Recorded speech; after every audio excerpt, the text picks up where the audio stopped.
बिल्कुल आपकी ये जो जिस तरह से उम्मीद थी, जिस तरह से तवक्को थी कि तब्दीली की एक लहर आएगी और लोग उसे फील करेंगे। बहुत सारे लोग जिनसे मेरी बात होती है वो कहते हैं कि जी हमने कोई बाकायदा तब्दीली को महसूस नहीं किया, भले इमरान खान साहब हमें काम करते हुए नज़र आ रहे हैं। आप लाहौर में बैठे हुए हैं, क्या वजह है कि एक बड़ा सूबा है वहाँ पर, क्या ये सिर्फ उस्मान बुज़दार साहब का जो इनएक्सपीरियंस होना था वो उसकी वजह है, या वो जो पिछले 70 साल में माफिया इतना स्ट्रॉन्ग बन गया था ब्यूरोक्रेसी का, और वो जो एक सर्कल था उसको तोड़ना मुश्किल है और पीटीआई की गवर्नमेंट उसको तोड़ नहीं सकी? असल मामला क्या हुआ पंजाब में? अच्छा समी वीर से पंजाब में यकीनन 70 साल लूट मार रही, लेकिन ये साल शायद लूट मार में इजाफा हुआ बड़ी बदकिस्मती से और बड़ा बदहाली में। मैं कह रहा हूँ उस्मान बुज़दार साहब की बैड गवर्नर्स तो ज़बान ज़दे आम है, उसको छोड़ दे। आज भी मैं आपको यकीन से कहता हूँ इक़्तिदार शहबाज शरीफ के पास है। इन्होंने चुन चुन के उन लोगों को नवाजा जो शहबाज शरीफ के राइट हैंड थे, जो उसके बगैर आंख नहीं खोलते थे, ज़बान नहीं चलाते थे। आज भी मुझे पीटीआई के एक बड़े अहम रहनुमा की गुफ्तगू हुई जो माजी में भी बहुत करीब था और आजकल भी है। कहता है हमारे लोग एक दूसरे को नोच रहे हैं तो हमने अपोजिशन के साथ क्या मुकाबला करना है। पंजाब में बहुत अच्छा मौका था, 1.25 साल ये चलो मौजूदा चीफ सेक्रेटरी और आईजी तो अब भेजे ना, तो पहले तो चीफ मिनिस्टर को फ्री हैंड था, लेकिन उन्होंने कोई तरक्याती स्कीमों पे नहीं नोट किया, गवर्नर्स को अच्छा नहीं कर सके। और ये बजाय इसके कि जो शहबाज शरीफ के करीब तरीन थे उन सारों को चुन चुन के ऐसी ऐसी ओहदों पर तैनात कि वो आज तक शहबाज शरीफ के लिए काम कर रहे हैं। लोगों का तस्वर भी नहीं है कि पीटीआई की हुकूमत है। अच्छा वजह क्या है? वज़ीर आला शहबाज शरीफ की जगह उस्मान बुज़दार आ गए। भट्टी साहब सवाल ये है कि उस्मान बुज़दार अगर वज़ीर आला बने हैं तो वजह क्या है कि वो जो शहबाज शरीफ की ब्यूरोक्रेसी थी उसको लगाया? क्या वो लोग कॉम्पिटेंट थे? क्या इनको ये लगता है कि वो जो उस वक्त जो परफॉर्मेंस अगर थी तो वो ब्यूरोक्रेट्स की वजह से थी? कहाँ पर, यानी वो कौन सी ताकत है जिसने फिर वही ब्यूरोक्रेसी को कंटिन्यू रखा?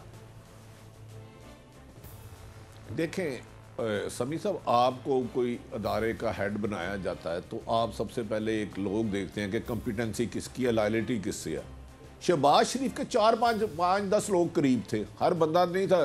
इधर 36 डिस्ट्रिक्ट का डीसीओ और डीपीओ सारे उसके करीब नहीं थे, बेशुमार को उन्होंने कॉर्नर किया हुआ था, लेकिन उन्होंने चुन चुन को वो लगाए जो शहबाज शरीफ के साथ आज भी उसी तरह राब्ते में जो पहले थे। यकीनन ब्यूरोक्रेसी सारी ऊपर से नहीं आनी, लेकिन शहबाज शरीफ ने बहुत सारे लोगों को इंतकामन पंजाब बदर किया था, कभी अच्छी पोस्टिंग नहीं दी थी, वो भी अच्छी शोहरत के हामिल थे। देखें जैसे सियासतदानों में ग्रुपबाजी है ना, मैं समी साहब आपको यकीन से कहता हूँ ब्यूरोक्रेसी और पुलिस में उससे 10 गुना ज़्यादा ग्रुपबाजी है। अब ये जो नई टीम आई है ये अपने ग्रुप में बंदे ला रहे हैं, पहले पॉलिटिशियन लगाते थे, अब ब्यूरोक्रेटिक्स का ग्रुप आ रहा है। अब कौन सा मेरिट पे तैनातियाँ हो रही हैं? जब तक कप्तान का विजन ना होगा, वो स्कीमें नहीं बनाएगा, किसी को वॉच नहीं करेगा, बुला के ब्रीफिंग नहीं लेगा और उसको कहेगा ये स्कीम है, मुझे इसकी डेवलपमेंट बताएं, उस वक्त तक काम नहीं ले सकते। ब्यूरोक्रेसी आपको बिला वजह डरा देती है। शहबाज शरीफ का एक ही खूबी थी, वो ब्यूरोक्रेसी को समझ चुके थे, लेकिन अब ब्यूरोक्रेसी जो है ना बुज़दार साहब को समझ चुकी है। और मेरा ख्याल है कि उनसे पंजाब चलना नामुमकिन है। और पंजाब में 3-4 फैक्टर और हैं, इनके ग्रुप बंदियाँ इतनी हैं, एक परवेज़ लाई साहब है, एक चोइस सरवर साहब है, जहांगीर तरीन साहब हैं, एक नाराज ग्रुप खुद आ गया है, तीसरे कुछ और हैं, एक मिनिस्टर दूसरे से बात नहीं करना चाह रहा, ठीक, एक वजीर दूसरे की बात नहीं सुनना चाह रहा, सीएम हर एक के पीछे अपनी लॉबियां लगा रहे हैं। तो मेरा ख्याल है सीएम साहब की नाअहली इमरान खान को वफाक से भी महरूम करने वाली है अगर ऐसे ही हालात रहे।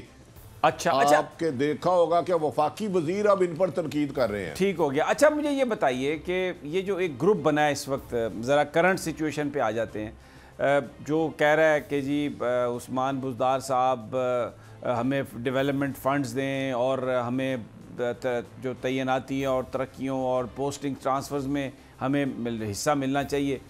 ये किसका ग्रुप है? बहुत सारे लोग ये कह रहे हैं कि ये उस्मान बुज़दार साहब ने बनवाया है, ख़ुद ये चीफ़ सेक्रेटरी और आईजी के ख़िलाफ़ है, और इस मसले में जो इत्तेहादी हैं उनकी भी उस्मान बुज़दार साहब को हमायत हासिल है। ये वाकई नाराज़ हैं, किसी के कहने पर आए हैं, आईजी या चीफ सेक्रेटरी के खिलाफ हैं? आपकी क्या इत्तला है भट्टी साहब? नहीं, ये इमरान खान के उस फैसले के खिलाफ है जिन्होंने उस्मान बुज़दार को 1.25 साल फ्री हैंड दिया, तमाम ब्यूरोक्रेसी इनके लगाई। जब वो डिलीवर नहीं कर सके तो आपके इल्म में होगा, मौजूदा मेजर आज़म सलमान और आईजी शोएब दस्तगीर को इमरान खान साहब ने भेजा। बिल्कुल। उसके बाद ये जो नाराज़ ग्रुप है, इनके 3-4 मुझसे भी बात हुई है, वो कहते हैं हमें सीएम से नहीं है एतराज़। मैं कहा जी आपको एतराज़ है किससे? अफसर हमारी बात नहीं सुनते, तरक्याती काम नहीं होते। मैं कहा जी चलें, ये तो 1 महीना हुआ आए हैं, इससे पहले आपके इलाके में कौन कौन से तरक्याती काम हुए हैं? कहते हैं नहीं। ये इनफैक्ट जब इसमें तैनात किया गया तो पीएम ने कहा कि आपने मेरिट पे काम करना है, वो सीएम को नहीं पूछ रहे थे। सीएम पहले एक एसी को 4-4 दफ़ा बदलते थे, एक डीपीओ 2 महीने से ज़्यादा नहीं रहता था। तो ये मेरी इतलात के मुताबिक 100% मौजूदा नाराज़ ग्रुप हैं जिनसे मेरी बात हुई है, वो बेसिकली उस्मान बुज़दार के कहने पे आए हैं ताकि महाज बनाया जाए। कल इतला है कि नाराज़ अरकान प्राइम मिनिस्टर से ही तक खफा हो जाएंगे, जनाब हम आपके साथ रहेंगे मगर हमें एमपीए नहीं चाहिए, ये ब्यूरोक्रेसी हमें चलने नहीं दे रही। तो इसके पीछे आशीर सीओ पटवारी थानेदार लगवाते थे, वो लगाने नहीं पा रहे। वरना इनके नाराज़ अरकान से आप बात करें, उनसे कहें जी पहले आपके डेवलपमेंट काम कौन कौन से हुए थे, 1.25 साल में उनकी लिस्ट दे दें। तो मेरा ख्याल है उस्मान बुज़दार साहब इतने बड़े हो गए हैं कि अब खान साहब को भी आंखें दिखाने लगते हैं। अच्छा, ये बताइए कि इस सारी सूरत हाल में भट्टी साहब, चौधरी परवेज़ इलाही एक बहुत समझदार सियासतदान है, पूरी बारीकियाँ समझते हैं, एस्टेब्लिशमेंट के साथ उनके बड़े ताल्लुकात हैं। वो इस सारी सूरत हाल को किस तरह से मॉनिटर कर रहे हैं? उनके अज़ाइम आपको क्या नज़र आ रहे हैं? उनकी मुस्तकबिल की सियासत आप किस तरह से देखते हैं? देखें समी साहब, आप इन सियासतदानों को मुझसे ज़्यादा जानते हैं। परवेज़ इलाही बहुत ज़ीरक सियासतदान है, शुजात साहब उससे ज़्यादा है। चंद रोज़ कबल मोहन इलाही साहब की प्राइम मिनिस्टर से मुलाकात हुई तो उसी दिन मेरी उनसे फ़ोन पे बात हुई तो उन्होंने कहा कि अगर हमारा मुतालबा थे कि 3 डिस्ट्रिक्ट हमें देंगे, 3 तहसीलें दोगे, यहाँ अफसर हमारी मर्जी के लगेंगे, तरक्याती काम होंगे, वो नहीं हो रहे, नहीं तो मैं पैसा कर दूँगा। लेकिन अचानक इन्होंने फिर चंद दिन पहले ट्वीट किया कि नहीं, हमें जो मर्जी हो हम इनके साथ रहेंगे। मैं आपको यकीन से ख़बर देता हूँ कि परवेज़ इलाही साहब और शहबाज शरीफ के दरमियान मजबूत राब्ता है और ये पिछले 2 महीने से राब्ता जारी है। अगर पिंडी के MPA MNA मान गए, मतलब शेख रशीद तैयबियाँ ऐसे ही जो पिंडी से लोग हैं, तो ये चेंजिंग ला नहीं सकते। बहुत तेज़ हुए थे परवेज़ इलाही साहब। इन्होंने जो नाराज़ अरकान थे उनसे भी मिला, जनूबी पंजाब के जो MPA MNA साहबान थे उनसे भी मुलाकातें की। लेकिन अब लगता है किसी ने फ़िलहाल रोका है कि थोड़ा सा स्लो करें। लेकिन जिस तरफ आपका इशारा है, मुझे लग रहा है कि अगर ये सिस्टम ऐसे ही रहा तो परवेज़ इलाही पंजाब में कोई अहम रोल लाएंगे। देखना यह है कि वो नून लीग की तरफ से होता है या इमरान खान की तरफ से होता है, लेकिन इसका इफेक्ट पंजाब में जो भी होगा यकीनन वफाक में जाएगा। अच्छा, ये भट्टी साहब बड़ी खबरें आ रही हैं कि नून लीग के एस्टेब्लिशमेंट से ताल्लुकात बेहतर हो गए हैं और कोई डील होने वाली है और शहबाज शरीफ साहब फरवरी में वापस आएंगे। एक उसके बाद कौमी हुकूमत की तैयारियां होंगी जो माइनस PTI होगी। आपने कुछ ऐसा सुना है या आप समझते हैं इस तरह की कोई बात चल रही है? देखिए, डील तो मैं नहीं कह सकता इनको हुकूमत देने की हुई है, लेकिन शहबाज शरीफ डील नहीं कर रहे, पाँव पकड़े हैं माफ़ कर दो। ये बात आप इसकी ऑन रिकॉर्ड रख रहे हैं, आपका प्रोग्राम चलता रहेगा। डील बराबरी की होती है। जब एक करप्शन में आप सर से लेके पाँव तक डूबे हो, नैब में आपके खिलाफ दर्जनों केस चल रहे हो, तो फिर आप डील की पोजीशन में नहीं होते, मिन्नत अल्लाह की पोजीशन में होता है। उस मिन्नत अल्लाह के ही गर्ज से मैं चैलेंज करता हूँ। यकीनन अदालतों ने कानून के मुताबिक फ़ैसला दिया। एक मुजरम इस वक्त लंदन के होटलों में खाना खा रहा है जिसका नाम शहबाज और नवाज शरीफ है। देखिए, मुजरम भी गया और उसका गारंटर शहबाज शरीफ वो भी गया और मरियम भी जा रही है। अभी इन्हें हुकूमत देने का फ़ैसला नहीं हुआ। अगर हुकूमत किसी भी तरीके से इमरान खान साहब नहीं चल पाते, इकॉनमी इससे बुरी होती है, बैड गवर्नर इससे ज़्यादा गंदगी की तरफ जाती है, तो मेरा ख्याल है अगर हुकूमत कोई आएगी भी तो उसमें नवाज शरीफ फैमिली, नवाज शरीफ, शहबाज शरीफ और मरियम नहीं होंगे, कोई तीसरा तरीका बनाया जाएगा। और वो जो बनाते हैं आप उनके ज़्यादा करीब हैं, लेकिन हम आपके करीब हैं, इसलिए हम आपकी गुफ्तगू से असेस कर लेते हैं कि आप क्या सोच रहे हैं। अच्छा, ये तो खैर आप भट्टी साहब आप कायद हैं, तो इसलिए मैं आपकी किसी बात को जुटला नहीं सकता, ना उसको मेरी इतनी हिम्मत है कि मैं उसे कहूँगा नहीं जनाब आप गलत कह रहे हैं। मेरा सवाल एक बड़ा जो लोग पूछते हैं कि अब जो मुस्लिम लीग नून की जो क़यादत है, नवाज़ शरीफ साहब बड़े खामोशी से बैठ गए हैं, मरीम साहबा अगरचे खामोश हैं, लेकिन कुछ इस किस्म की इन्फॉर्मेशन लीक होती रहती है कि वो बहुत खफा हैं, और जो नून लीग के करीब लोग हैं वो कहते हैं जी शहबाज शरीफ साहब क़यादत कर लेंगे। क़यादत शहबाज शरीफ साहब कर पाएंगे या मरीम नवाज़ साहबा उन्हें चैलेंज करेंगी? क्या देखते हैं आप, मुस्लिम लीग नून के मुस्तकबिल के फ़ैसले कौन करेगा?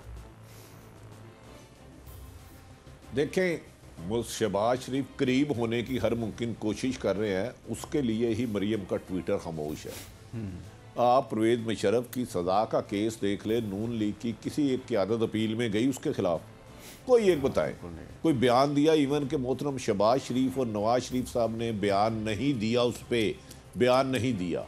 लेकिन अब आपके लिए खैरत होगी, पिंडी के MP ने बना देते हैं, मुझे नहीं पता वो क्या मूड है, लेकिन मरियम के रास्ते में रुकावट कौन होगा? शहबाज के मरियम नवाज नहायत रिलायबल सोर्सेज से कह रहा हूँ, उन्होंने अपने वालद को फ़ोन कहा कि जी जेल, मेरी माँ हमारी गैर हाज़िरी में उधर बैरून मुल्क इंतकाल कर गई, जेल नवाज शरीफ काटे और मरियम काटे।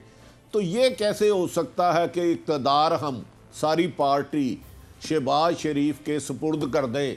इसी वजह से उनकी ख्वाजा आसफ और जो शहबाज शरीफ के साथ सोफ खाना रखते हैं, बाकायदा हार्ड टॉक हुई। उन्होंने अपने वालद को भी कहा, उनके चचा ने गारंटी दी थी कि शहबाज मरियम नवाज हर हाल में जनवरी में जिनसे भी उनकी बात हो रही है, PTI से हो रही है या अपोजिशन जमातों से हो रही है या हुकूमत से लंदन होगी, लेकिन वो अभी तक नहीं भिजवा सके। उस पर मेरी इतला के मुताबिक वज़ीर आज़म इमरान हाँ इतने बड़े हो गए हैं कि जो उन्हें लाया उनसे भी अकड़ गए हैं, वो भेजना चाह रहे हैं मरियम को। उन्होंने एक बेल उनकी सुप्रीम हाई कोर्ट में लगी है, दूसरी अपील कर दी है। तो शहबाज शरीफ को मरियम को नीचे गिराना होगा, जिसे वो गिराने में कामयाब नहीं हो रहे। इसीलिए शहबाज शरीफ अभी तक पाकिस्तान नहीं आ रहे। जब मरियम जाएगी, अपने बाप को, उसके वालिद उनको मना लेते हैं कि शहबाज शरीफ को फ़िलहाल भाग दौड़ दे देते हैं। मरियम का एक ही क्लेम है, मेरी माँ मेरी अदम मौजूदगी में मर गई, मैंने और बाप ने कैदें काटी, और हमारे पीछे हमारे चचा एस्टेब्लिशमेंट से मुज़ाकरात करते रहे, डील करते रहे। इवन के हम जब एयरपोर्ट पे आए तो वो नहीं पहुँचे। ये बात शहबाज शरीफ की आना मुझे बहुत मुश्किल लग रहा है। एक तो पिंडी के MP MNA नाराज़ है, अगर चलो वो सॉफ्ट कॉर्नर रखते भी हैं तो मरियम को घर में ही शहबाज शरीफ को मुकाबला करना होगा इक़्तिदार संभालने के लिए या पार्टी को इंडिपेंडेंट चलाने के लिए। आपके सामने जिंदा मिसाल है ख्वाजा आसफ और शाहिद हकान अब्बासी। आखिर इनके पीछे कोई तो है जो किसी को फ़ोन करके कुछ कहता, कोई कुछ कहता। सब्सक्राइब करें और बेल दबाएं ताकि कोई खबर रह न जाए।